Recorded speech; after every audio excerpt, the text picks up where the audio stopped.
who have contributed to the organization of this event. This is day 2 of 3. Many more exciting talks coming up next couple of days. So this is, as I mentioned before, day 2 afternoon session, the post-lunch session. So if you would like some refreshment, there's some at the back there, water's at the back. On the International AI Cooperation and Governance Forum with the theme of Inclusive AI, Who Builds and Who Benefits. And for this public talk session, we have Professor Stephen Bird, whose talk aligns really well with this topic. Again, just to repeat, Inclusive AI, Who Builds, Who Benefits. Professor Stephen Bird is an expert in AI and Indigenous languages at CDU. And this morning, I had a quick chat with Stephen saying, how would you like to be introduced? Stephen's really humble. He just said, yeah, this is Stephen, this is the talk, cheers. But it will do justice to at least read Stephen's profile and the works Stephen has been doing. So I quote this from Stephen's research profile. Over the past 3 decades, Stephen Bird has been working with minoritized people groups in Africa, Melanesia, Amazonia, and Australia, and exploring how people keep their oral languages and cultures strong. He has held academic appointments at Edinburgh, UPenn, Berkeley, and Melbourne. And to all of us who do programming or computing with Python, this next sentence is very important. Stephen established the ACL Anthology, the Open Language Archives Community, and NLTK. I'm pretty sure most of you know what it is, the Natural Language Toolkit. So thank you, Stephen. And Stephen is past president of the Association for Computational Linguistics. And please join me in a warm welcome to Professor Stephen Bird. Thank you very much. Thank you very much. It's such a pleasure to come back to Melbourne. My undergraduate years were here, starting in 1982 in the Department of Computer Science. And this, I guess, is hosted by the successor department. It's wonderful to be on Woiwurrung country, and I acknowledge their elders, past, present, and emerging.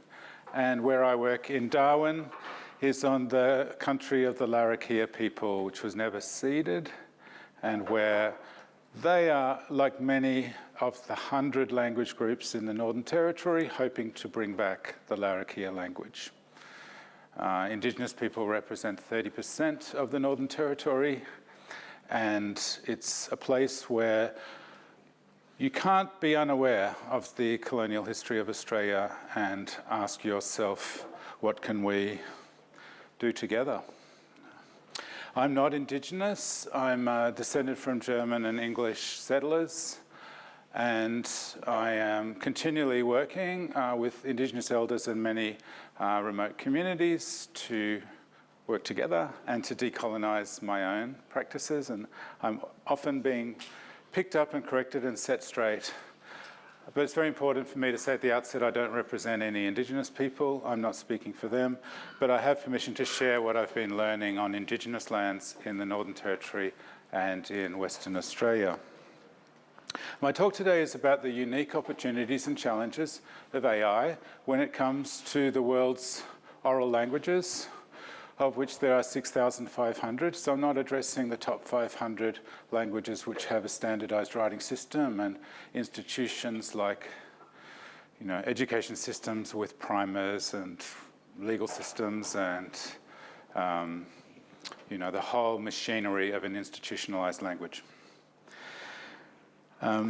Today I want to share some thinking about generative AI and large language models, and the risks and opportunities they present for Indigenous languages. This is ongoing work, and I'm looking for opportunities to collaborate. So if something resonates with you here today, then please don't hesitate to get in touch, and there's an email address connected to that. Cool. I hope to finish in time to allow plenty of time for discussion. My own journey began in Arnhem Land 10 years ago when I started learning the Gunwingu language and participated in a ranger program and an open-air school. I worked closely with a local elder, Dean Yubabuk, and you see us on the top right. He is teaching me some metaphysical topics concerning fire, and on the bottom right we are transcribing a text. So this is our practice of working together. We ran 6 language technology workshops. It's interesting, none of the prototypical NLP tasks came up. In 8 years, no one asked to have technology to convert their speech into text. Oops, a connection problem here. No one asked for translation technology because these people are already multilingual. In fact, the majority of the world's oral languages, oral societies, are multilingual. And because of a history of colonization and mass media, everybody who speaks a local oral language pretty much speaks or can read and write and function in the trade language, or what's called the language of wider communication, or the contact language. And I'll come back to this point. Let me just give you a bit of a flavour of the far north of Australia through some quotes from people, which I'll let you read.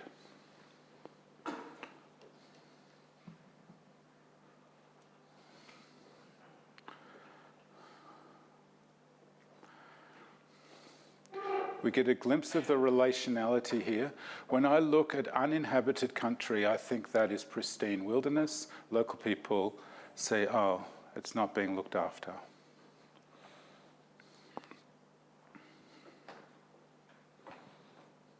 The ancestors who are buried in the ground are still active in nurturing people.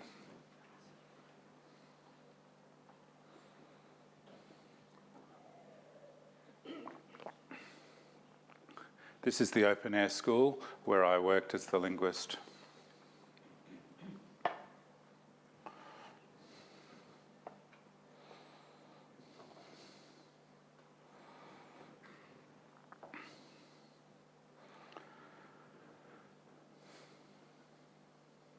I asked people, many people, what do you want for your language in future?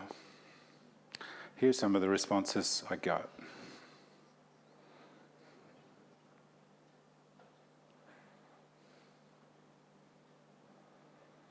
No mention of language or technology, it's about knowledge and children. Note that there's nothing about information access here. It's all about intergenerational knowledge transmission or cultural survival.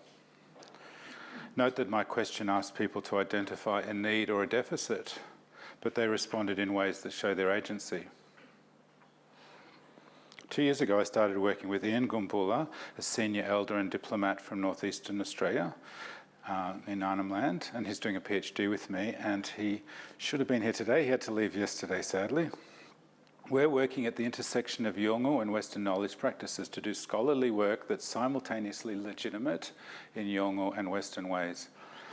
And I apologise when I say this word Western. My framing is not sensitive to my Asian, Southeast Asian audience, and I beg you to accommodate that, and I will try to adjust as I go along. Ian is talking about this in the bottom right photo, which shows a Venn diagram of two cultures, and it includes an overlapping area of intercultural work. We come together to work in this intercultural space, bringing different experiences and practices. This is useful for thinking about making language resources and technologies. Now, when I talk about language, we think we know what language is, but if I ask local people for their word for language and then ask them to explain what that means, it doesn't mean what I think language means. It means utterance and story. Utterance, the uttering forth of language, is this embodied, situated performance of producing a sound pressure wave which is vanished right away. Stories are embedded in the land, and you know the stories of your country. That shows you are an initiated adult. So let's just look at how many oral cultures think about their languages. Firstly, languages are mixed. This is a hybridisation. So when you speak an Indigenous language but live in a modern world, you bring a lot of other words into your language. Languages are oral. Few people know the orthography of their language if it exists. And if they do use it, it's highly variable. Knowledge is transmitted through relationships. If you want to know something, you ask an elder who's trustworthy. All knowledge is related to particular people and places. Language is an embodied communicative practice, like I said, and everyone is multilingual pretty much. You use another language to connect with the outside world. Now this matters because when people talk about delivering language technologies to communities, the very first thing they talk about is machine translation, premised on the assumption that people are trapped in a linguistic bubble and they need technology to rescue them from their predicament, not really being aware that these people have been in a colonial world for 100 or more years and have been able to function without our technology. Let's look at some of the assumptions of a written culture which are built into AI, typically. By bounded, when I say a language is bounded, that means we know the limits of a language, and we know that German is this, French is this, Spanish is this. Pure languages are not mixed. We can have borrowings, but we don't do it in a large-scale way. Languages have a standard orthography. It's an institutional situation. And that's very helpful because machines can rely on a consistent encoding in the text of speech. Information is widely available. If you want to find something out, you look it up, hopefully from a reliable source. Knowledge is placeless. Language is a formal code. We can model it as sequence data. And finally, everyone is monolingual, trapped in their bubbles, needing translation. I'll just give you a moment to compare the statements on both sides of this slide.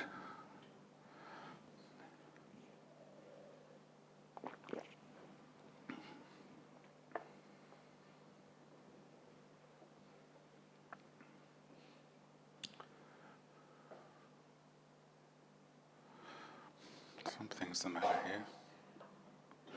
Sorry. I won't touch it. Okay, moving on. Here's a quote from UNESCO. I'll let you read.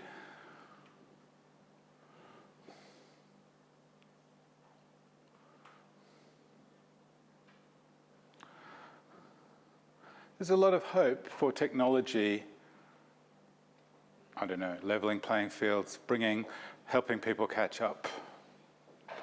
I think it's based on sanguine beliefs on level playing fields and democratization that are a little bit tired by now. But let's see a recent manifestation of this thinking. I'll let you read this.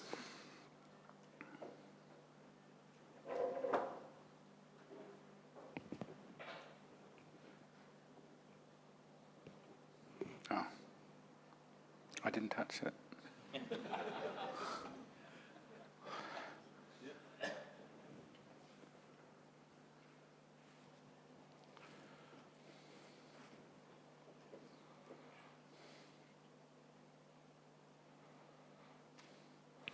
Notice the performativity here. This is about big tech getting brownie points for investing in the good of humankind. Notice this bit in red, text-to-speech and speech-to-text, as if an oral society is really motivated by having their utterances turned into a frozen, immutable, contextless record. Anytime I've talked to people, I want to write down that story, they say, well, who's it for? And they're not confident because it's now immutable. It's taken away from a moment of utterance to some longer-term storage, disembodied, where there's no control of it and where maybe their mistakes are enshrined. Because of this understanding that the written form is trustworthy. There's a real belief in that because people's experience in a local oral society is that when you see something written coming in from outside, it's from the hospital, it's from the police, it's from the council, it's true. Written forms have a very high status. People haven't been taught to mistrust what's presented them in writing.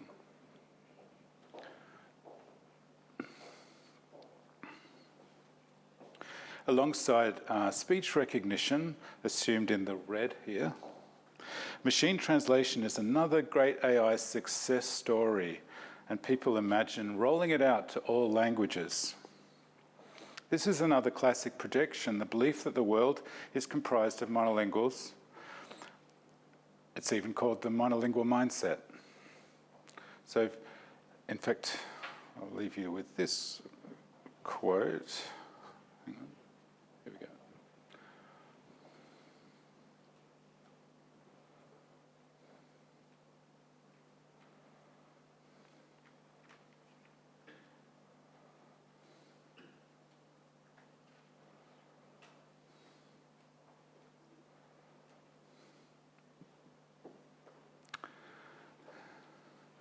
So this hints at the kind of epistemic harms that come when you apply technologies developed on the pattern of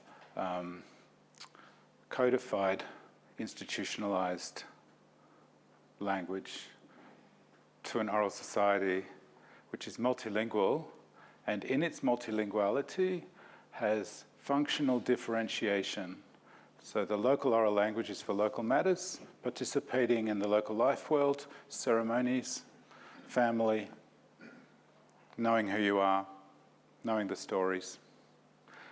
And the contact language is for participating in the national economy and information access.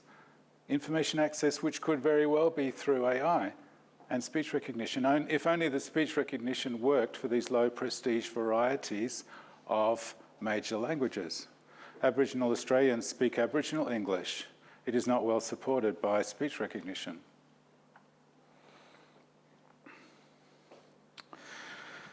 What can we do then? Many First Nations Australians I work with reject AI outright. And with good reason. It's based on stolen data. It commodifies knowledge in a way people don't recognise as legitimate. AI is not a legitimate knowledge holder in traditional senses, right? Your elders, you don't think of looking things up in your ancestral language, you talk to an older person. Some, on the other hand, the performance of large language models on these people's languages are terrible. And happy to give you a demonstration, but Indigenous languages data from across Australia has been captured in language models. In my little experiments with Gunwingu, about 10% of the lexemes are correct. And it presents itself very authoritatively. And in Indigenous culture, there is this, Australian Indigenous culture, there's this phenomenon of humility. The local Aboriginal Australian word is shame. It's not a bad thing. It's that you don't perform confident knowledge in front of other people unless you really are a senior elder. You speak in a way that opens space for others to contribute and make meaning and interact. That's the performance of language. So when ChatGPT presents something very authoritatively about a language, that's very marked as being really, okay, this is definitely true. Unfortunately, it's mostly complete rubbish. Most of the words look Gunwingu or like other languages, but they're not. So my question then, I suppose, is how do we go away from this rejection of AI outright without swinging the other way, which some local people tell me? They believe in a wonderful AI-fueled future, and I've heard talk of having a virtual AI ancestor who you can talk to. You know, it'd have access to the full documentary record. And it could build out from that and, do cultural inferences and teach you. What could be better? My question is then, what are the paths between these positions of outright rejection and naive acceptance? There's various things to do. All of these are important. We could engineer small language models under sovereign control, and this is happening already in Māori from New Zealand. We could educate people about AI so they're in a good position to understand the risks and benefits. Those first two just go without saying. We can do that. I think what's more debatable, or I need help to think about these, but thirdly, systematically evaluate large language models per language. The big tech companies who claim to support X number of languages do not systematically test them on the small languages. We need to do ethnographic study on the place of technology in local society. And I think we can also experiment with bespoke AI deployments. Today, I'd like to take you on a bit of my journey with the point 4 on ethnography by sharing 3 stories. And they're all very recent. They're all from the last year. Hang on. So I've given you some of this context already. Indigenous cultures are generally oral, but people also have the national, regional language where writing carries authority, and oral language transmission is from elders.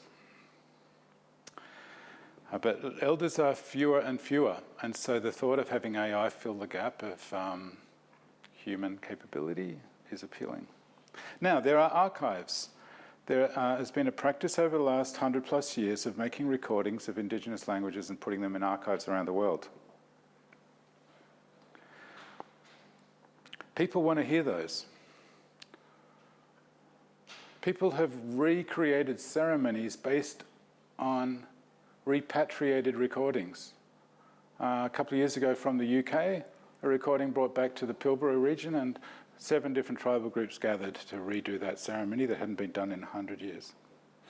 In general, it's difficult accessing archives in remote capital cities or other places, and people have experienced difficulty through being denied access to archives, because they mightn't be able to demonstrate their connection to that language, or because archives are understaffed.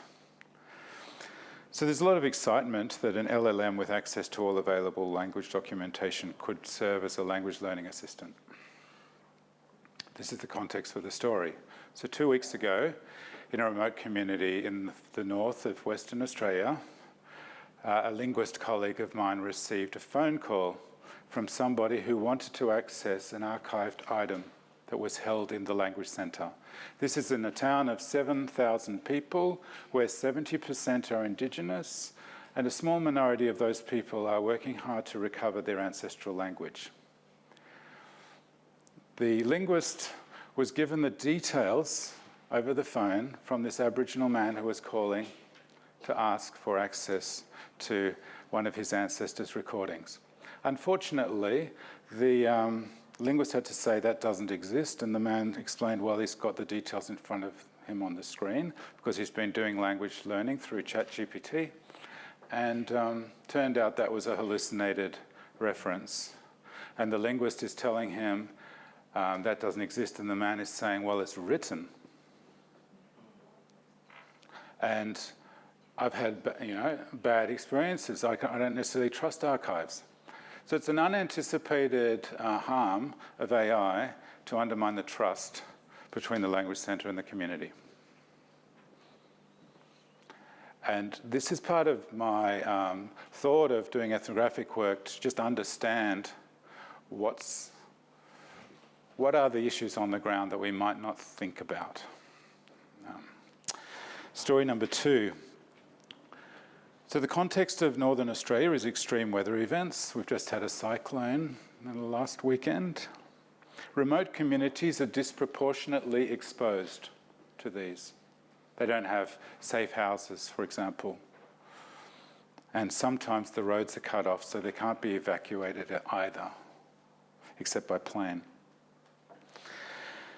The government infrastructure has three components: the Bureau of Meteorology, which does remote sensing, the emergency services, which decides who needs to evacuate or what they should do, and the interpreter services that gets that message out. And you see there's all sorts of AI opportunities here that are being explored. And the one I want to talk about most is the last one, the better translation. Plus there's a belief. People will act in their own interests so long as they have good information. I think there's reasons to doubt that belief, but anyway, this is founded on that. Here's an example of an actual message that went out for community use from the official government channels on the right here.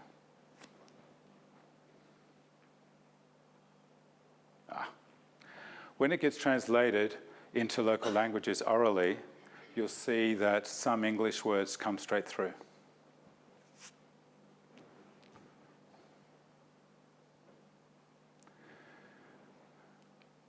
Nobody checks to see if communities understand what things like catchment or high risk or category 4 actually mean. And they don't. I ask people, they don't know what those things mean. So anybody who talks to me about the AI's scalability story through multilingual language models covering hundreds of languages doesn't see that this is profoundly broken. And also it's resting on an assumption that these communities are monolingual. If you just speak plain English, people understand. So here's what ChatGPT could do with the message.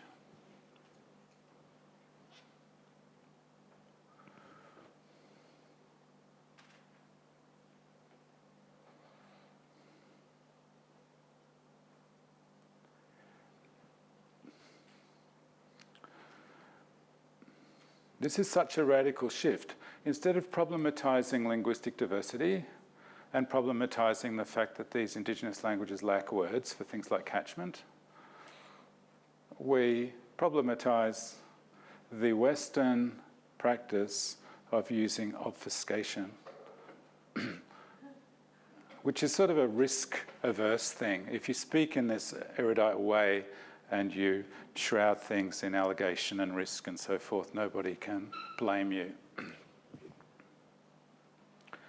And what's interesting is once people do that last interpretation to anyone who doesn't understand the plain English, it's very easy then to go from one Aboriginal language to another.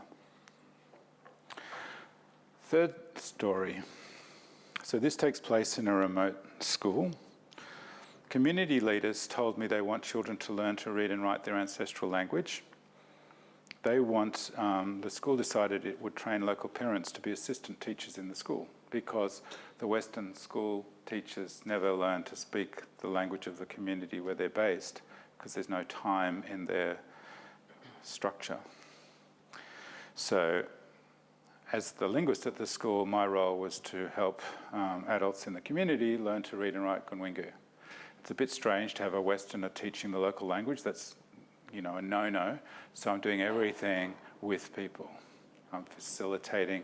I'm a bit like a coach. I know a bit about coaching, but here's the elite athlete, and here's the young athlete, and I'm basically telling that elite language user not to give too much information, and I'm telling that learner not to ask too many questions. It's that kind of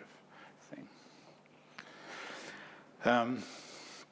So I ran a 2-week workshop for community members, and I thought, let's record and transcribe speech and make a small corpus. So I'd have a transcribed corpus. I could train ASR later. Meanwhile, local people are getting to transcribe content of interest to them. So here's my pipeline. And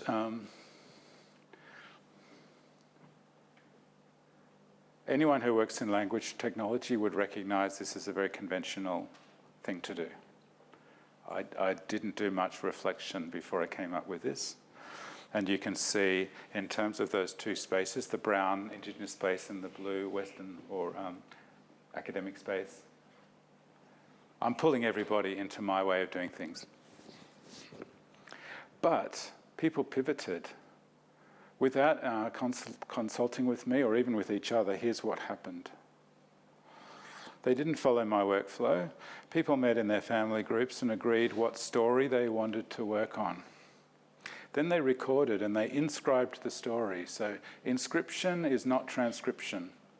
If any of you are taking a few notes during my talk today, that's inscription. That's an inscription enables you to recover meaningful things from what you're exposed to. A transcription is where you would be writing down every word and then coming up to me afterwards and checking, did I pronounce this word like this or did I say it like that?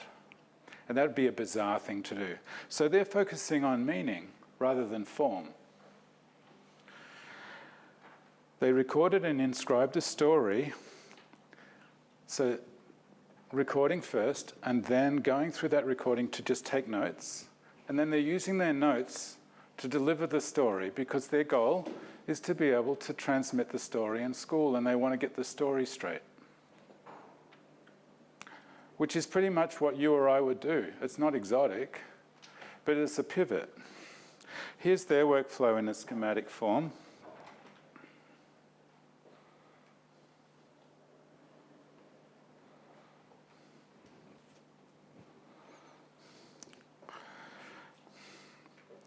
What I thought was hilarious was the menial role that I got. So people would say to me, oh, how do I write such and such a word? And then I would say back the first syllable and we'd talk about how to write it. And people would say letter by letter. And I would say, is it really that? And I would then pronounce back to them maybe the wrong syllable that they suggested. And they'd say, no, it's not that. So it's like this little syllable level speech recognition that I was simulating using this big flip chart. And then this became an app idea. We prototyped the app. But let's step back from the detail. Here's my extractive workflow. And it's to get data from a human into an LLM. So I've put H on the left, representing human input, and LLM on the right, representing an LLM as the result. And this is the design pattern. We're trying to grow the machine's capacity for language. We've got all these different versions of LLMs, and we've got one-on-one interactions with humans to harvest knowledge or to deliver commodified knowledge back to humans. It's a dyadic configuration. I imagine those people sitting on their own, making a recording and then transcribing on their own. You know, it was an individualistic thing. It's kind of embarrassing to admit that's what I thought of. Here's what they did. It's a relational practice. There's at least 2 people involved. They're growing human capacity to perform the language and leveraging the technology as a tool. Admittedly, the technology is almost trivial. It's a voice recorder. And the technology of inscribing. Note that this is a triadic design pattern. And it's something which conforms to what Toyama has called technology's law of amplification. Toyama came up with this, the idea basically, technology amplifies the social. If there's a social disadvantage, that's going to come through in the technology. And the thought experiment he gives is to say, give a piece of technology to a highly privileged person, and give the same technology to a homeless person. So imagine it's a mobile phone that builds in universal translation. And you say to those 2 people, the homeless person and maybe a president or something, you've got a week to raise as much money for a project as you like. The technology does no leveling whatsoever. It just amplifies the social. So anyway, this is a design pattern for AI. It's fully compatible with the capabilities of AI. It's just a different human configuration around it. It's actually not even a new idea because it goes back to the very early days of the 1960s. And what you see on the right here is the origin of HCI.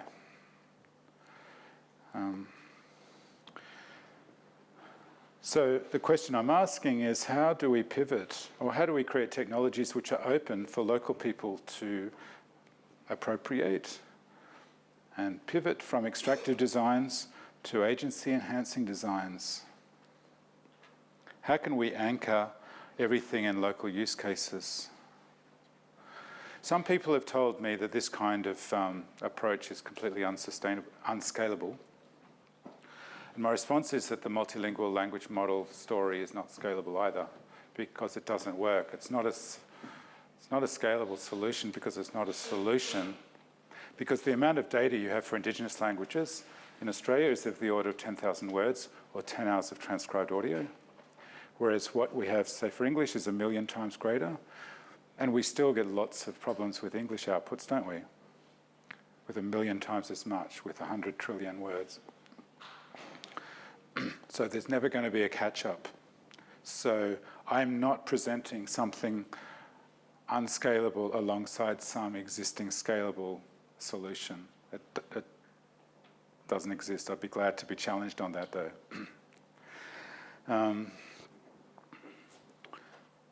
So if we want to think about an inclusive approach to AI for the world's languages, we need to do something different than just scaling AI solutions from dominant languages. The linguistic situation is so different. The starting point, I think, for doing that, if we're to learn anything from Indigenous communities, which are resilient communities, which are communities that are still there after decades or centuries of colonizations and displacement and genocide and other threats, is to enact self-determination and to treat all knowledge as relational. That's all I have. Thank you.